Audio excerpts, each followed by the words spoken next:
faly miarabantsika rehetra indray ao anatin'izao fandaharana mitondra hery izao. Anatanteraka izany isika amin'ny alalan'ny vavaka isika.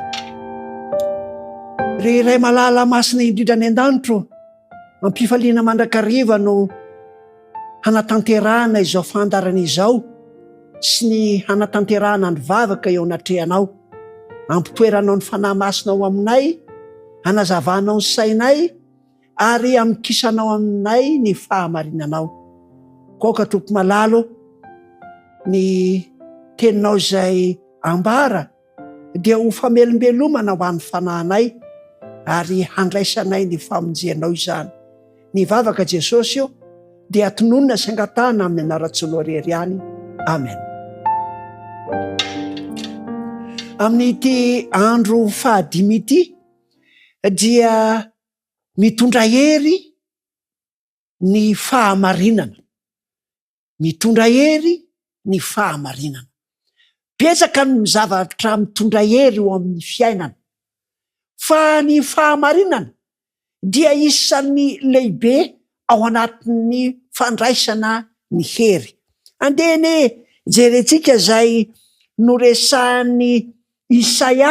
Ao amin'ny Isaia dia miresaka izany izy. Isaia 40:30 ny andininy fa 17. Isaia 40:30 ny andininy fa 17.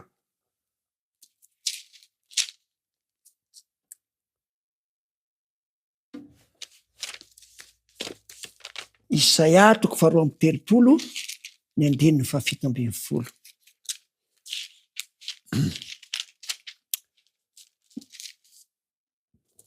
Ny Isaia zay voasoratra hoe mpaminany ny filazantsara. Ny asan'ny fahamarinana ho fiadanana, ary mivokatry ny fahamarinana dia ho fiadanana sy fahatokehana mandrakizay. Tena sarobidy izany tenin'Andriamanitra izany. Ny asan'ny fahamarinana ho fiadanana, ary mivokatry ny fahamarinana dia ho fiadanana sy fahatokehana mandrakizay. Tianao ny andray fiadanana, tianao no tonga ao amin'ny fiainana kanto, ajao reny fahamarinana, ajao reny marina araka ny sitrapon'Andriamanitra. Raha ny amakontsika dia manao ny fahamarinana antsika ho tokotsia, aoka reny ny fahamarinan'i Jehova no raisintsika. Ny fahamarinan'i Jehova dia voafatra amin'reto zavatra azontsika resahana vitsivitsy reto. Voalohany indrindra dia ny tenin'Andriamanitra.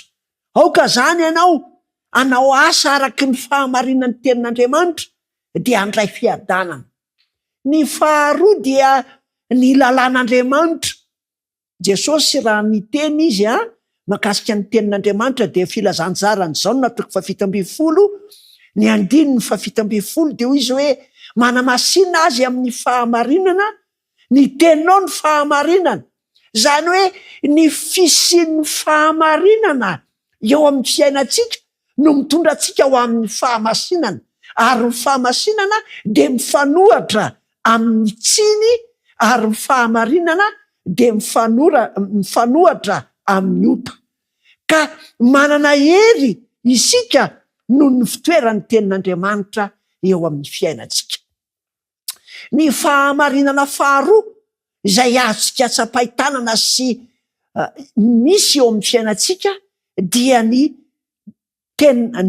lalàn'Andriamanitra, ny didin'i Jehova, ny fitsipiny.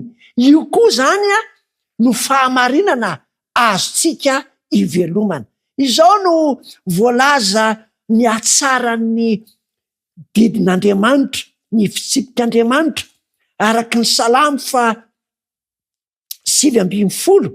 Salamo 7:20 dia izao no fananotranterana hoe manan-kery anie izay mandeha amin'ny fahamarinana na ny lalàn'i Jehova. Izao no ambarana. Salamo 7:20 manomboka amin'ny andininy 7 ka hatramin'ny 8:20 no vakiantsika.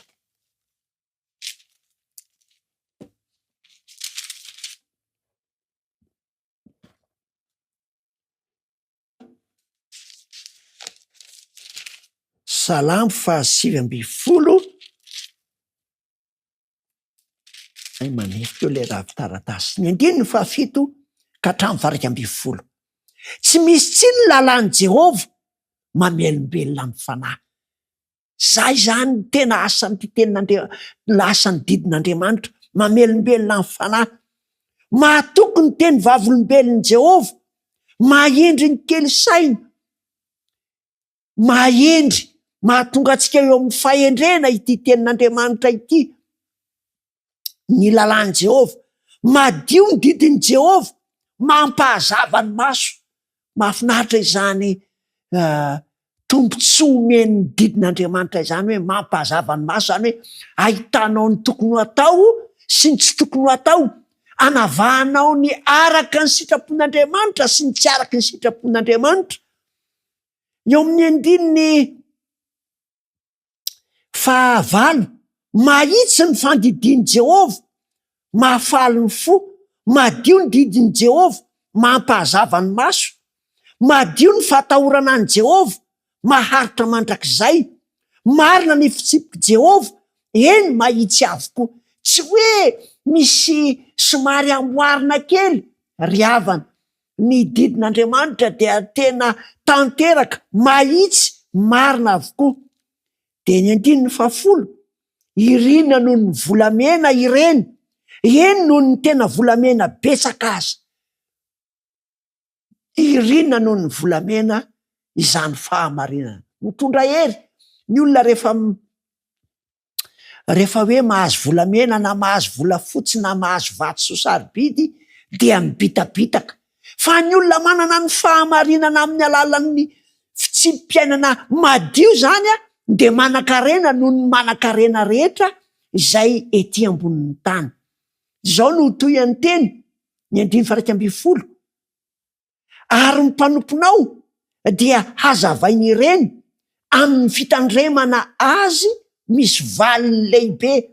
Misy valiny lehibe zany ny fitandremana ny didin'Andriamanitra, ny fitsipiky Jehova eo amin'ny fiainatsika. Ko andehitsika hanao ho maminy mihoatra noho ny tantely araka ny 10. Eny noho ny tena volamena betsaka azy, ary mamy noho ny tantely, eny noho ny tantely mitete avy amin'ny tohatra. Ny tantely no mamy indrindra eo amin'ny zavatra azontsika fantarina ety ambonin'ny tany, kanefa mamy noho ny tantely. Izany ka zay no natao hoe mitondra hery. Rehefa mampiasa fanafody sika, indrindra ny fanafody vita voajanahary zany, de matetika mampiasa tantely sy voasary makirana, tantely sy vahona.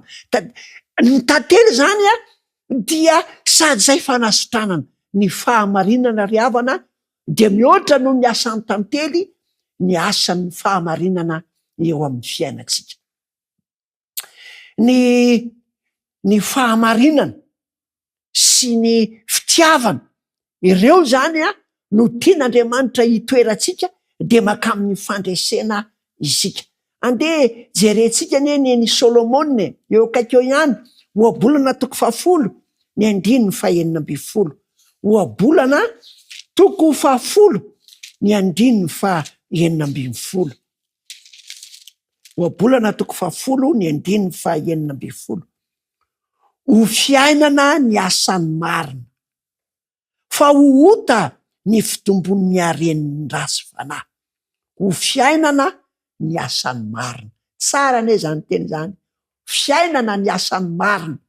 Ny asan'ny marina de mitondra fiainana. Andehitsika andray ohatra ny Joba. Andao Joba no hodiniantsika ho natin'izany. Joba 1, ny 9:1. Manahoany Joba? Joba 1, ny 9:1. Andefa Andriamanitra mihitsiny no milaza ny amin'ny Joba sy ny fahamarinana. Joba 1, ny 9:1. Nisy lehilahy tany Oza, Joba no anarany, ary marina sy mahitsy zany lehilahy izany, sady natahotra an'Andriamanitra ka nivady ny ratsy. Misy toetra voalaza 4 eo, fa ny lehibe indrindra sady natao voalohany de hoe ny marina. engany ianao lehilahy marina, ary raha fahamarinana nataony Joba amin'ny alalan'i Jesosy Kristy koa dia hainao atao ho anao izany. Ny 12 rehefa niaran'ireo fisedrana, fitsapana, fahafatesana, dia zao ny voalaza eo amin'ny 12 Joba 1:12. Tamin'izany rehetra izany dia tsy nanota Joba, dikany hoe tsy nanota marina, nananome tsiny an'Andriamanitra. Ny fahoriana, ny fijaliana, ny fanesoesona sy ny fanenjehana zay afafin'ny Satana eo amin'ny fiainantsika dia aoka hijanonantsika ao anatin'ny fahamarinana.